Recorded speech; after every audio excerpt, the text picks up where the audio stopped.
Students, आज हम पढ़ने जा रहे हैं क्लास 10 मैथ्स चैप्टर नंबर 9 का। जो हम स्टार्ट करा था हमने एग्जाम्पल कर लिए थे। मैंने बोला था एग्जाम्पल बहुत इंपॉर्टेंट है। तो आज जो एग्जाम्पल करेंगे हम वो एग्जाम्पल नंबर 4, और बहुत बार ये क्वेश्चन आया हुआ है आपके एग्जाम्स में। तो देखो एग्जाम्पल नंबर 4 क्या बोल रहे हैं। चैप्टर नंबर 9 का एग्जाम्पल नंबर 4 क्या बोल रहा है। देखो क्वेश्चन बोल रहा है फ्रॉम ए पॉइंट पी। आप लोग क्वेश्चन अपने एनसीईआरटी बुक से देख लीजिए, क्योंकि क्वेश्चन बहुत बड़े होते हैं तो लिखना पॉसिबल नहीं होता। ठीक है, तो देखिए क्या बोल रहा है।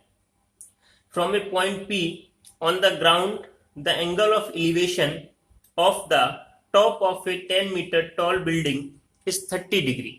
एक बिल्डिंग है, हमने मान लिया एक बिल्डिंग है। ठीक है, ये बिल्डिंग हो गई। जैसा जैसा बोल रहा है क्वेश्चन में वैसा करते जाइए। एक 10 मीटर की टॉल बिल्डिंग हो गई। कितनी हाइट हो गई इसकी? 10 मीटर। ठीक है, इस 10 मीटर बिल्डिंग के किसी पॉइंट से, कोई पॉइंट मान लिया हमने, क्या एक पॉइंट मान लिया, क्या दे रखा है इसने? पी पॉइंट से। इस पी पॉइंट से एंगल ऑफ एलिवेशन कहां पे? Top of the building. Building के टॉप पे एंगल ऑफ एलिवेशन कितना है? 30 डिग्री। ये बोल रहा है आपसे। आगे देखिए, a flag is hoisted at the top of the building. इस बिल्डिंग पे ऊपर क्या है? फ्लैग लगा हुआ है। किसी बिल्डिंग के ऊपर क्या लगा हुआ है? फ्लैग लगा है, जो लहरा रहा है फ्लैग। हमने मान लिया ये फ्लैग है। ठीक है, ये फ्लैग है इस बिल्डिंग के ऊपर ना। तो आगे क्या बोल रहे हैं? The angle of elevation of the top of the flag stuff from P is 45। इसी पॉइंट पी से एंगल ऑफ एलिवेशन किसकी बात कर रहा है? इस फ्लैग स्टेप के टॉप पे। तो इसका टॉप कहां है? ये रहा। डायग्राम जरूरी है, बात समझे। एक बिल्डिंग था, उसके पॉइंट पी से इस बिल्डिंग के टॉप पे तो एंगल ऑफ एलिवेशन कितना दे रखा है आपको? 30 डिग्री। और इसी पॉइंट पी से यहाँ पे एक फ्लैग लगा है, और उस फ्लैग के टॉप पे कितना है एंगल? एंगल ऑफ एलिवेशन कितना है? 45 डिग्री। ठीक है, तो बोल रहा है आपसे find the length of the flag step and the distance of the building from the point P. तो आपको बोल रहे हैं लेंथ निकालो, इस फ्लैग स्टेप की लेंथ निकालो। हमने मान लिया कितना है? x है, ये पूछा है। और इसके फिट से ये डिस्टेंस कितनी? दो चीजें आपसे पूछी। ठीक है, तो क्या करेंगे? सबसे पहले देखो, सबसे पहले नाम दे दो इनका। है सेम ही टाइप के क्वेश्चन। ठीक है, ए बी पी और यहाँ पे दे दिया मान लो सी। तो पहले क्या करेंगे देखो, तो ये निकालना है। ये तो इजी है, कौन सा ट्राइंगल ले लेंगे? A B P, triangle A B P. ये डिस्टेंस पता है कितना है? 10। तो ये पता चल जाएगा। सो फ्रॉम ट्राइंगल क्या ले लो? A B P. ट्राइंगल क्या हो गया आपका? A B P. यहां से देखो वही फॉर्मूला एक ही लगेगा, P B P by H H B. पूरे चैप्टर में यही चलेगा। देखो पता क्या है आपको? परपेंडिकुलर पता है, क्या निकालना है? बेस तो क्या यूज करेंगे? थर्ड वाला क्या होता है? 10। तो फर्स्ट ट्राइंगल के लिए एंगल कितना है? ए बी पी के लिए एंगल 30 डिग्री। तो 10 30 डिग्री इक्वल टू परपेंडिकुलर कितना हो जाएगा? A B by B P. क्या हो जाएगा? A B by B P. हमको निकालना क्या है? बीपी। तो जिसको निकालना है उसको दूसरी तरफ ले जाओ। तो इधर क्या आ जाएगा? इधर आ जाएगा ए बी बाय 10 30 डिग्री आ जाएगा। ठीक है, आगे सॉल्व करेंगे इसको। तो देखिए, तो बीपी यहां से पता चल जाएगा। बीपी ए बी कितना है आपका? 10 डिवाइडेड बाय 10 30। 10 30 कितना होता है? 1/√3। √3 यहां से ऊपर चला जाएगा। तो बीपी जो है कितना आ जाएगा? 10√3। कितना आ जाएगा? 10√3 हो जाएगा। क्लियर है यहां तक बात? बीपी आ गया हमारा, ये डिस्टेंस पता चल गया ना। ये कितना पता चल गया? कितना है? 10√3 मीटर हो गया। ठीक है, अब ये पता करना है हमको इसकी लेंथ। तो इसकी लेंथ पता करने के लिए कौन सा ट्राइंगल लेंगे? बड़ा वाला, C B P. So again from triangle कौन सा ट्रायंगल हो गया, सी बी पी, ठीक है। इस ट्रायंगल को देखो, तो यहाँ पे क्या लगाना है, परपेंडिकुलर पता करना है, बेस पता है हमको, वही 10 लगा दो। मैक्सिमम क्वेश्चन मैंने बोला है क्या यूज होता है, 10, कितना एंगल है 45, क्या हो जाएगा सी बी बाय कितना हो जाएगा बीपी, हमको सी बी निकालना है। तो देखो सी बी ये इधर जाएगा तो इसके साथ मल्टीप्लाई हो जाएगा बीपी इंटू क्या हो जाएगा 1045 डिग्री, ठीक है। तो सी बी बीपी, बीपी कितना है अभी हमारा आया, कितना होता है 10√3 इंटू 1045 कितना होता है 1, तो ये आ गया। अब देखो सी बी कितना है, तो सी बी कितना है टोटल, सी बी को हम क्या लिख सकते हैं, सी ए प्लस ए बी ना, क्या लिख सकते हैं सी ए प्लस ए बी, क्योंकि हमको तो क्या निकालना है, सी ए निकालना है ना, ठीक है। तो देखिए कितना हो गया 10√3, यहां से सी ए निकालना है, ए बी इधर चला जाएगा तो कितना आ जाएगा 10√3 माइनस ए बी, ठीक है। क्लियर है सबको, तो यहां देखिए सी ए कितना हो जाएगा 10√3 माइनस ए बी कितना है आपका, ये डिस्टेंस कितना है 10, यहां से आंसर जो आएगा, देखो दोनों में 10 है, 10 कॉमन ले ले तो क्या आएगा √3 माइनस तो माइनस, और यहाँ क्या बचेगा 1, तो ये आ जाएगा फ्लैग स्टेप की लेंथ आ जाएगी। क्लियर है, बात समझे सब लोग, इसकी लेंथ कितनी हो जाएगी 10√3 माइनस 1 हो जाएगी। क्लियर है, नोट करिए सब लोग।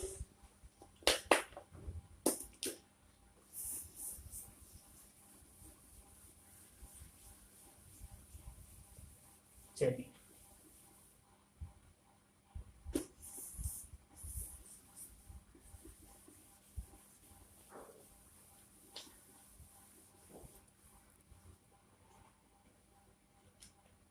अब क्वेश्चन नंबर हम एग्जाम्पल 5 करेंगे, ठीक है। तो पढ़िए एग्जाम्पल 5 को सब लोग।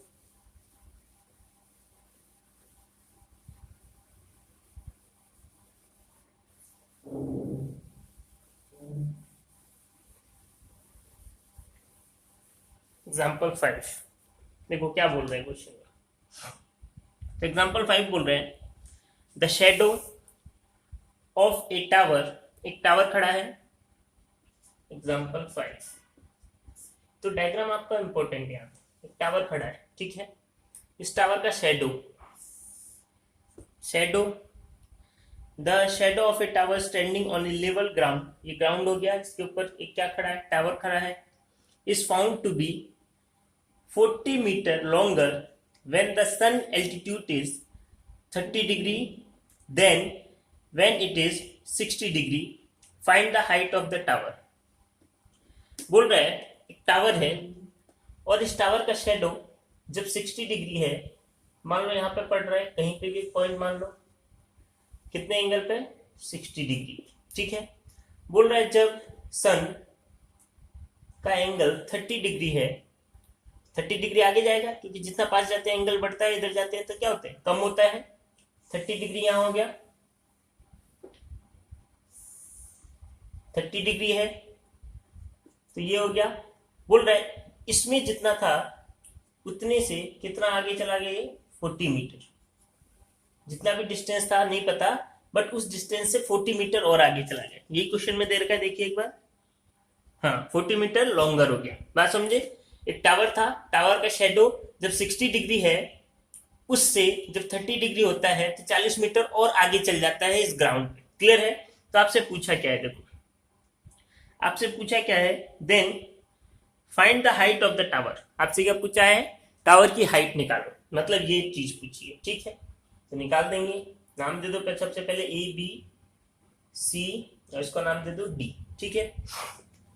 चलिए तो पहले क्या करेंगे, देखो तो ऐसे क्वेश्चन में जब कुछ ना दिया हो, क्योंकि एक भी इंफॉर्मेशन नहीं दे रखी, ओनली ये दे रखा है, इससे कुछ काम नहीं चलेगा, जब ये टोटल देता तब हमारा काम चलता। तो जब कुछ ना दिया हो किसी क्वेश्चन में, तो आपको क्या करना है, वो चीज खोजो, ध्यान से समझो इस बात को, क्योंकि यही ट्रिक है इसकी। जब कुछ ना दिया हो तो आपको ये चीज देखना है कि दोनों ट्रायंगल में कॉमन चीज क्या है। तो दोनों ट्रायंगल में देखो, पहले ट्रायंगल कौन सा हो गया, ए बी सी, इसमें परपेंडिकुलर क्या है ए बी। दूसरा ट्रायंगल देखो ए बी डी, इसमें भी परपेंडिकुलर क्या है ए बी। तो दोनों ट्राइंगल में जो कॉमन है उसको यूज करो, वहां से ऑटोमेटिक वो अननोन क्या हो जाएगा, खत्म हो जाएगा। कैसे, देखो सबसे पहले हम इस ट्राइंगल की बात करते हैं, ठीक है। हमने मान लिया डिस्टेंस कितना है x, नहीं पता है तो हमने मान लिया x, ठीक है। सो फ्रॉम ट्राइंगल पहले कौन सा ट्राइंगल ले लें, A B C, A B C. Perpendicular चाहिए, बेस पता है तो वही 10 लगेगा, क्या आ जाएगा 10 60 डिग्री इक्वल टू परपेंडिकुलर क्या हो गया, A B by B C, ठीक है। मैंने क्या बोला, कौन सी वैल्यू निकालो जो कॉमन है, तो कॉमन क्या है दोनों में, ए बी की वैल्यू निकालेंगे तो क्या हो जाएगा, ये इधर जाएगा तो क्या आ जाएगा, बी सी इंटू 1060 डिग्री, ठीक है। ए बी सी कितना है, हमने कितना मान लिया, एक्स माना है, इंटू 1060 कितना होता है, √3, इक्वेशन 1 डाल दो उसको, ठीक है। यहां से एक वैल्यू निकाल लिया हमने। अब नेक्स्ट वाले ट्राइंगल से, नेक्स्ट वाला ट्राइंगल क्या है हमारा, A B D. So again from triangle क्या हो गया, ए बी डी से, ठीक है। तो देखो क्या, यहां से भी परपेंडिकुलर और बेस वाला काम करना है तो 10 ही लगेगा, 10 कितना हो गया 30 डिग्री इक्वल टू क्या होता है 10 परपेंडिकुलर कितना है A B by base, base कितना हो गया बी से डी, बी से डी हो गया, ठीक है। चलो ए बी निकालना है, ए बी निकाल लो यहां से भी, तो ये इधर चला जाएगा तो कितना हो जाएगा बी डी, और साथ में कितना आ जाएगा 10 30 डिग्री, ठीक है। इक्वेशन 2। देखो क्यों बोलते हैं ऐसा कि जब दो अननोन दे रखे हैं तो आप किसी एक चीज को कॉमन कर दो, जैसे यहां भी ए बी निकाल दिया, यहां भी ए बी निकाल दिया।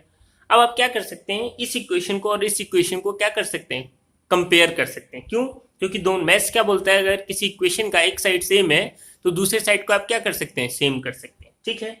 So from equation 1 and 2, equation 1 और 2 से देखें तो देखो यहाँ पे क्या है, x√3 कितना हो जाएगा, x√3 इक्वल टू ये क्या आ जाएगा बी डी 10 30 डिग्री, ठीक है। तो देखो x√3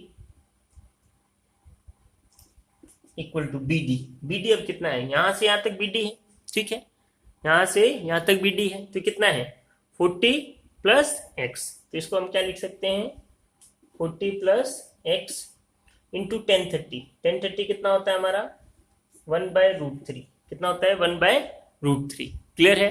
तो देखो √3 इधर क्रॉस मल्टीप्लाई होगा तो क्या हो जाएगा √3 इंटू √3 से मल्टीप्लाई होगा तो क्या हो जाएगा 3, यहाँ पे क्या बचेगा 40 प्लस एक्स, क्लियर है। तो ये कितना हो गया 3x, एक्स इधर से आएगा तो क्या हो जाएगा -x इक्वल टू कितना हो जाएगा 40, तो देखो बचेगा क्या 2x इक्वल टू क्या हो जाएगा 40, और यहां से x की वैल्यू निकालेंगे तो कितना हो जाएगा 40/2 मतलब कितना आ जाएगा 20 मीटर।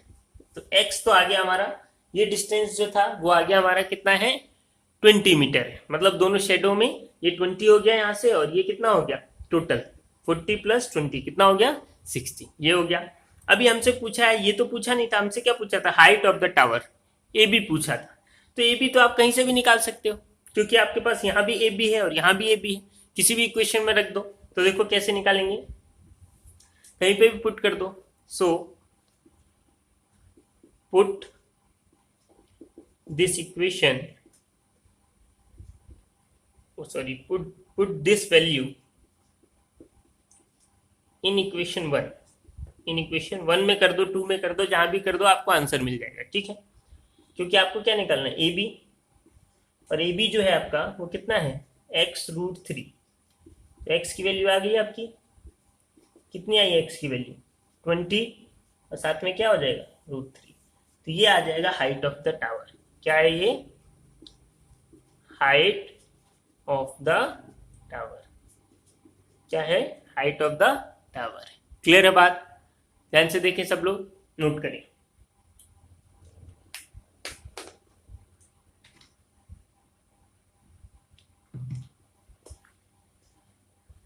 ठीक है, नोट हो गया सबका।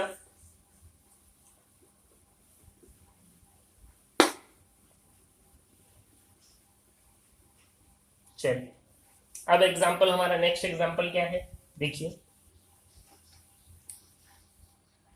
नेक्स्ट क्वेश्चन क्या है, एग्जांपल 6 क्या बोल रहे थे बोल रहे हैं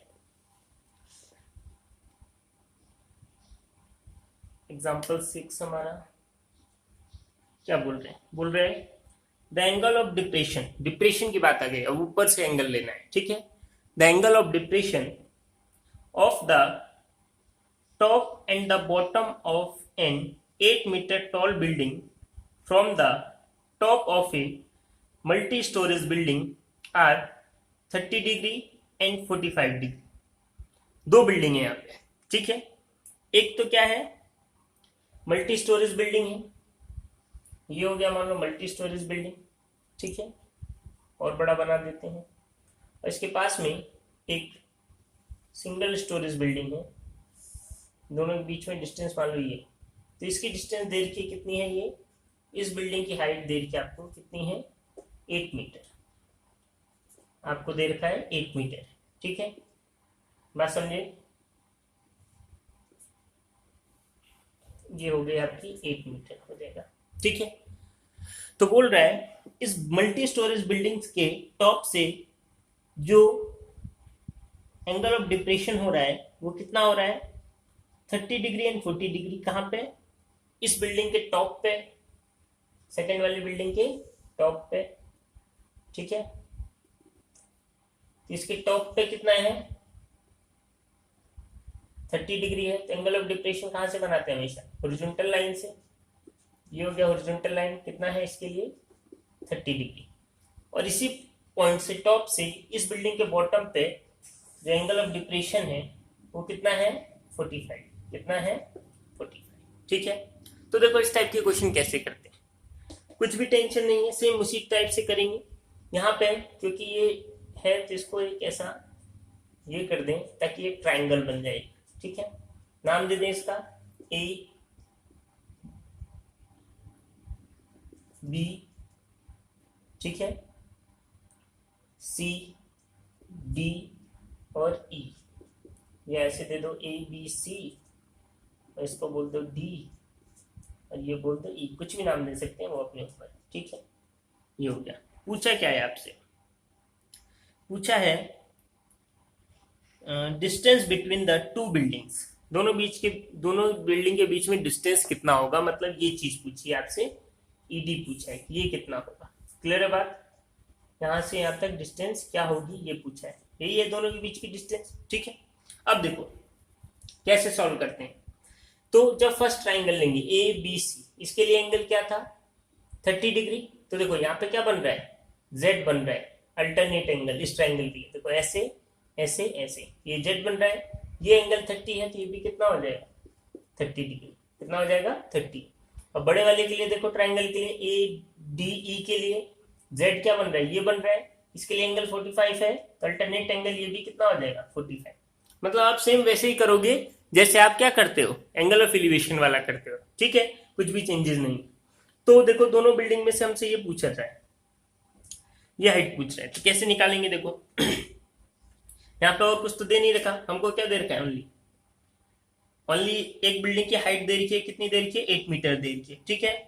और कुछ भी आपको यहाँ पे इंफॉर्मेशन नहीं दिया हुआ है, तो आप कैसे करेंगे, देखिए वही चीज मैंने बोला, जब कुछ इन्फॉर्मेशन नहीं दिया हो तो आप जो चीज कॉमन है उसको कॉमन ले लो, ठीक है। कॉमन क्या है इस ट्राइंगल में, इस ट्राइंगल का बेस और ये ट्राइंगल का बेस दोनों सेम है, कॉमन है, तो दोनों ट्राइंगल्स यही निकाल लेते हैं। ये 8 मीटर है तो ये भी 8 मीटर ही होगा, सिंपल सी बात है। और यहाँ से यहाँ तक हमने मान लिया कितना है एक्स, कितना है एक्स, और ये तो कितना है 8 मीटर इस बिल्डिंग की हाइट, ये ठीक। तो देखो सबसे पहले फर्स्ट छोटे वाले ट्राइंगल से देखते हैं, ए बी सी से, फ्रॉम ट्राइंगल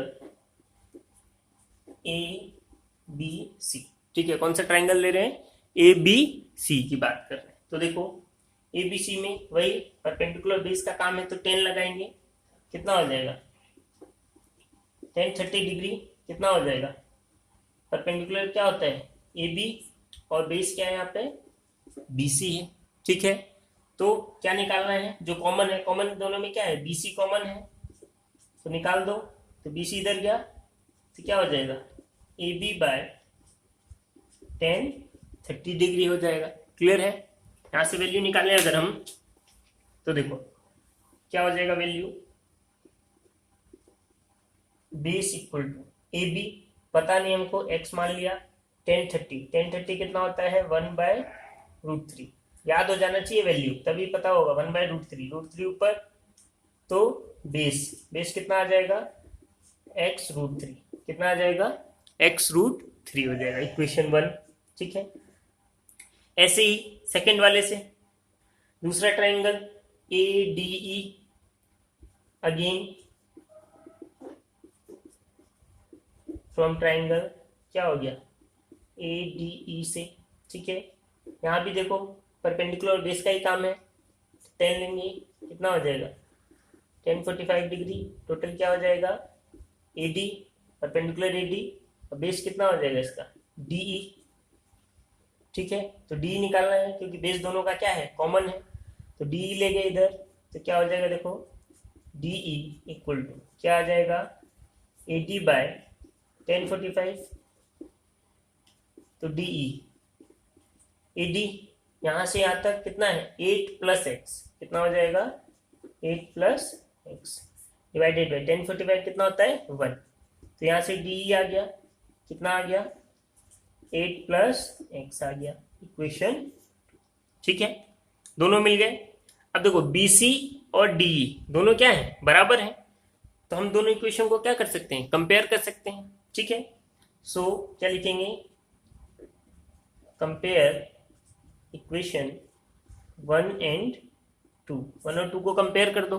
ठीक है, तो देखो कैसे कंपेयर करेंगे, देखो कंपेयर करेंगे अगर हम, तो क्या आएगा, देखो यहाँ पे BC क्या है, x√3, इधर कितना हो जाएगा, ये कितना है, DE आपका 8 + x। ठीक है, ये आ गया। क्लियर है, तो देखो यहाँ पे x√3, x इधर आएगा तो -x इक्वल टू कितना हो जाएगा, 8।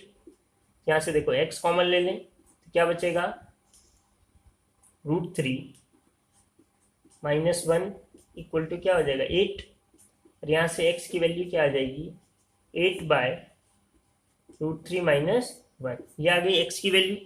ठीक है, ये तो क्या आया, ये आया। हमको क्या पूछा है, what is the distance between these two buildings, तो या तो CB निकालना है या ED निकालना है, तो आप BC भी निकाल सकते हो या DE निकाल दो, दोनों में आंसर सेम आएगा, तो हम यहाँ पुट कर देते हैं। ठीक है, इस वैल्यू को, सो पुट इन इक्वेशन, या यहाँ पुट कर दो, जहां भी आपकी इच्छा हो वहां पुट कर सकते हैं। ठीक है, तो DE में पुट कर दो या यहाँ पे पुट कर दो, पुट इन इक्वेशन 1। ठीक है, क्या हो जाएगा, देखो BC क्या हो जाएगा, क्या है, x√3, x की वैल्यू है कितनी है, 8/√3 -1, और साथ में इंटू क्या हो रहा है, √3, क्या इंटू हो रहा है, √3। ठीक है, तो BC देखो 8√3 डिवाइडेड बाय नीचे कितना आ जाएगा, √3 -1 आ जाएगा। ठीक है, ये आ जाएगा। क्लियर है, तो देखो यहाँ तक आंसर छोड़ दोगे तो आपका आंसर हो गया, बट क्या होता है बुक्स में इसको थोड़ा और सॉल्व करते हैं, कैसे, देखो सिंप्लीफाई करते हैं इस चीज को, और कुछ नहीं है, तो मैं बता देता हूँ आपको कैसे सिंप्लीफाई करा जाता है। जैसे देखो BC जो है कितना आया आपका, 8√3 डिवाइडेड बाई कितना है, √3 -1। तो जब भी ऐसा कोई वर्ड हो, ऐसा कोई नंबर हो जो रूट में हो और माइनस में हो या प्लस में हो नीचे, तो उसके अपोजिट सिंबल के साथ, जैसे यहाँ पर √3 -1 है, हम किससे मल्टीप्लाई कर देंगे इसको, √3 + 1 से मल्टीप्लाई कर देंगे। ठीक है, इससे क्या होता है, ये नीचे वाला हट जाता है। कैसे हटता है, देखो ऊपर तो क्या आ जाएगा, 8√3, साथ में क्या है, √3 + 1, नीचे देखो a - b dot a + b, कौन सा फॉर्मूला बन रहा है, a² - b², √3 का स्क्वायर होगा तो क्या आ जाएगा 3, 1 का स्क्वायर 1, तो देखो BC कितना आ जाता है, 8√3 और साथ में क्या है √3 + 1, 8√3 साथ में क्या है √3 + 1 डिवाइडेड बाई कितना हो गया 2, 2 से 8 कैंसिल होगा तो देखो क्या हो जाएगा 2 से करेंगे तो 4 और √3 को अंदर मल्टीप्लाई करें तो √3 मल्टीप्लाई होकर कितना हो जाएगा 3 प्लस क्या आ जाएगा √3। ये आपका बिल्डिंग का हाइट आ जाएगा। ठीक है, तो वही बोल रहा हूँ, आप चाहे तो यहाँ छोड़ सकते हैं इस क्वेश्चन को, क्लियर है, कुछ भी दिक्कत नहीं है, बट बुक्स वगैरह में यहाँ से सिंप्लीफाई करता है ना, तो ऐसा कोई टेंशन नहीं है कि आप यहाँ छोड़ देंगे तो आंसर गलत कर दिया जाएगा। ठीक है, ये आपका आंसर है, बोला नहीं जाता सिंप्लीफाई करके दिखाओ, ये आपका यहाँ तक छोड़ दोगे तो भी आपको वैसे ही नंबर मिलेगा जो यहाँ पे मिल रहा है। ठीक है, नोट करिए सब लोग इसको।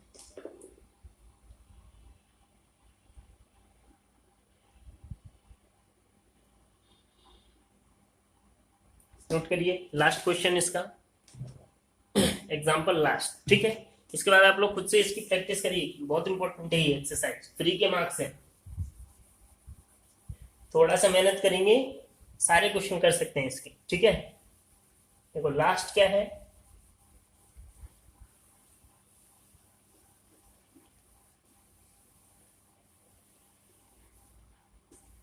एग्जाम्पल 7 क्या बोल रहे हैं देखो,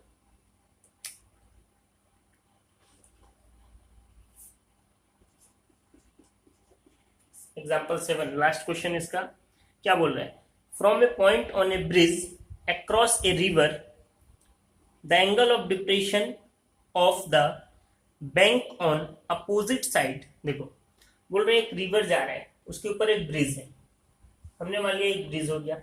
ठीक है, यहां से रिवर ऐसे जा रहा है ना, इस ब्रिज से एक पॉइंट से मान लो नदी ऐसे जा रही है इसमें से ब्रिज के नीचे से, तो उस नदी के एक साइड में मान लो नदी का एक साइड ये हो गया और नदी का दूसरा साइड ये हो गया, इनके बीच में से क्या जा रहा है हमारा नदी जा रही है। क्लियर है, समझ रहे हैं बात को? ठीक है, नदी जा रही है इनके बीच में से ऐसे ऐसे। ठीक है, ये हमारा ब्रिज हो गया ऊपर का। ठीक है, ब्रिज हो गया ना। अब क्या बोल रहे हैं, नदी के एक साइड, बैंक का रिवर का एक साइड और दूसरा साइड, तो एक साइड एंगल ऑफ डिप्रेशन कितना दे रखा है आपको, एक साइड दे रखा है 30 डिग्री, ये कितना हो गया 30 डिग्री, और एक दूसरी साइड कितना दे रखा है 45 डिग्री। ठीक है, तो को पूछा क्या है, if the bridge is at height of 3 metre, तो ब्रिज की हाइट ये कितनी देर की है 3 मीटर देर की नदी से। ठीक है, तो बोल रहा है find the width of the river, river की क्या निकालनी है आपको, विड्थ निकालनी है। विड्थ मतलब क्या है, ये हटा दो, आप समझ गए चीज।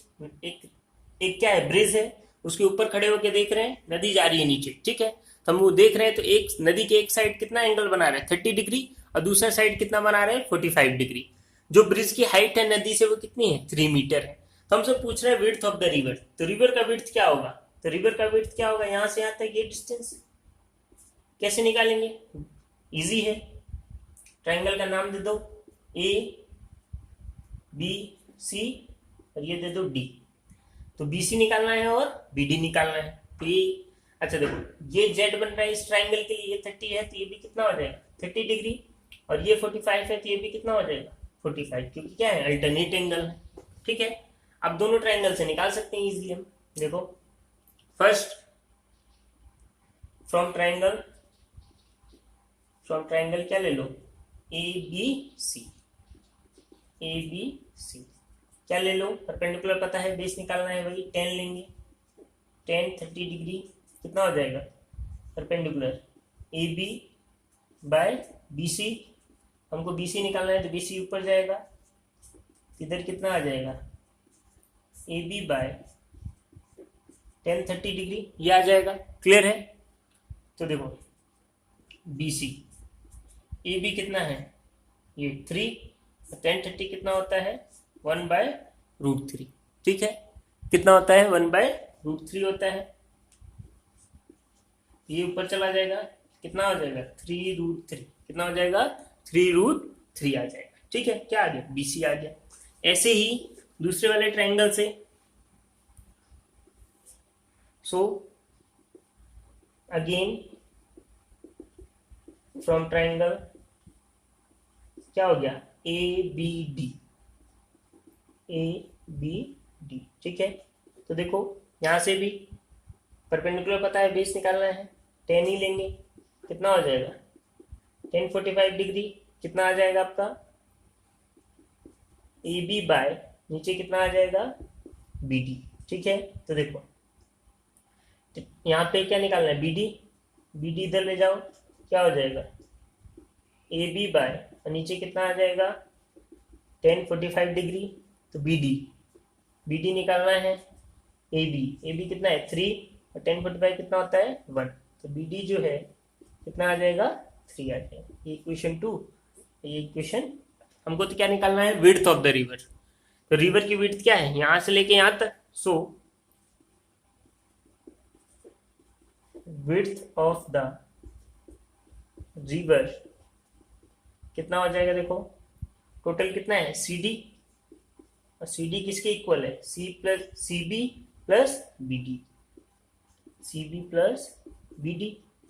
तो देखो सी डी कितना, सी बी कितना आया 3√3, ये कितना आया 3, यहाँ से देखो वैल्यू निकालेंगे, तो दोनों में 3 कॉमन है, 3 कॉमन ले लो, क्या हो जाएगा √3 प्लस, तो ये आ जाएगी हाइट, विड्थ आ जाएगी रिवर की, कितना आ जाएगा 3 ब्रैकेट में √3 प्लस 1। तो देखो इसको सिंप्लीफाई करने की जरूरत नहीं होती, सिंप्लीफाई कब करते हैं हम, जब नीचे दिया होता है, ये वैल्यू कहाँ दी होती है, नीचे दी होती है, तब सिंप्लीफाई करते हैं इसके डिनोमिनेटर में ना, बात समझे। तो ये आपके सारे एग्जांपल्स हो गए। अगर इन एग्जांपल्स को देख के आप ट्राई करो तो बहुत सारे क्वेश्चन कर सकते हो, कुछ भी अलग नहीं है, सेम टू सेम वैसे ही है जैसे आप ये क्वेश्चंस कर रहे हैं, आपने एग्जांपल्स करें। क्लियर है, उम्मीद करता हूँ समझ में आया होगा, और इसको आप ज़्यादा से ज़्यादा सब्सक्राइब करें और लाइक करें, सबसे इम्पोर्टेंट आप लाइक करें वीडियो को, वही बहुत है। और जो भी आपकी अगर कुछ भी प्रॉब्लम है तो प्लीज़ कमेंट बॉक्स में आप भेजिए, या डायरेक्ट आप मेरे को कॉल कर सकते हैं, ठीक है। Thank you.